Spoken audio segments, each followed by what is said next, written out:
মুসা আলাইহিস সালাম তো একটু বললাম না ফিজিক্যালি খুব স্ট্রং ছিলেন, থাকে না বডি বিল্ডার, সামনে গিয়ে কথা বলে সরো পানি দিতে দাও, তখন মানুষ একটু মূল্যায়ন করে না।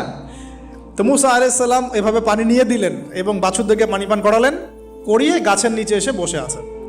বসে বসে তিনি দোয়া করছেন, এই যে দোয়াটা তিনি দোয়া করছেন, রব্বি, একটা নেক কাজ করলেন, নেক কাজ করলেন না, মানুষের উপকার করলেন, নেক কাজ করে এসে গাছের নিচে বসে দোয়া করছেন, আল্লাহ এখানে তো আমার খাবার পানি বাসস্থান কিছুই নাই, আমি কি করব।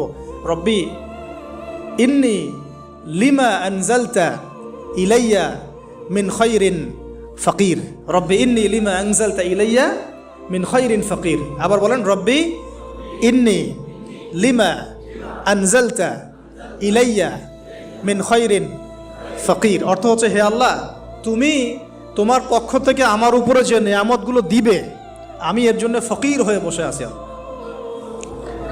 অর্থ বুঝে পড়বেন ভাই, নামাজ রোজা